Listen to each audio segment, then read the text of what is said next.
Ashley. Ano ibig mo sabihin ikaw? Ako po yung nag-aya kay Jasmine.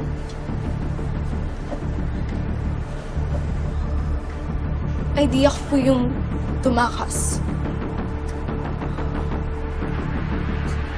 Pinilit ko lang po si Jasmine.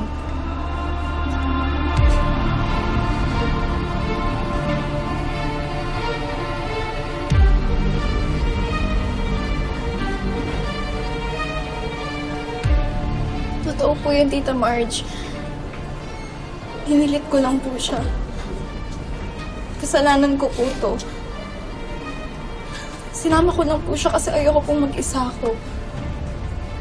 Ashley, hindi mo dapat ginawa yun. If you really wanted to go to that party, di sana sinabi mo sa akin. Sinamahan pa kita. Akala ko mabait ka. Matino. Pero ikaw pala magiging bad influence ng anak ko. Ano ba talaga gusto mong mangyari? Gusto mo ipahamak ang anak ko? Marge, dahan-dahan naman. Na-aksidente din yung anak ko. Give her a break.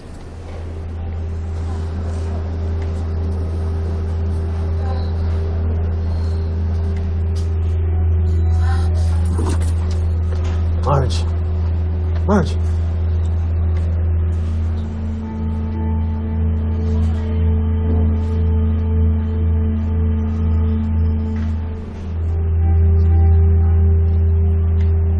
Okay naman si Ashley.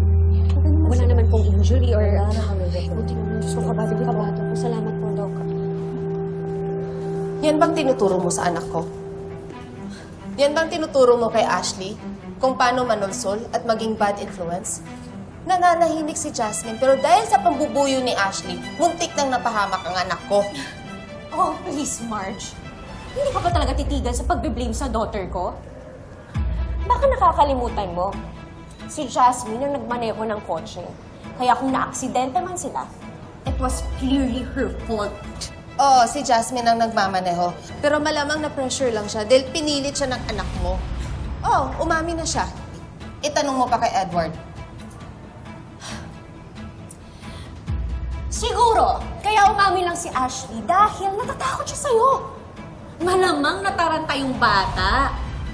Eh, ikaw ba naman, binugahan mo pa naman ng galit, diba? Sino ba namang hindi mapapa-oo? Kung hindi mo kayang disiplinahin ang anak mo, just tell her layuan niya ang anak ko. Or else. Or else what? What are you going to do? Isusumbong mo ako kina mama at dad? Palalabasin mong masama si Ashley para mapalayas kami sa mansyon? Sige, gawin mo. Ako ang makakalaban mo. Sa tingin mo, aatrasan kita.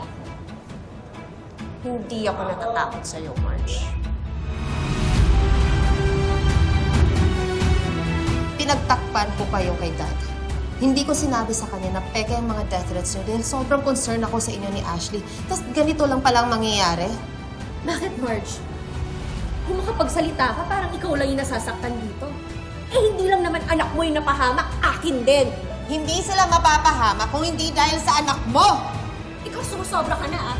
Bakit palagi ka na nanginisi, ha? Kaya, tama na. Hindi ba kayo nahihiya? Kaya, nagtitingin na kayo ng mga tao. Ano pa nga kayo? Pointless magbatuhan ng sisi ngayon. Nangyari may aksidente, wala na tayong magagawa. Kasi kasuhin na muna natin yung mga bata bago natin sila pangaralan para hindi na maulit ito. Ilipat na lang natin ang kwarto si Ashley. Ayoko na siyang katabi ng anak ng isa dito. Baka mamaya, kapag may nangyari na naman, sisihin na naman ulit si Ashley. Yeah.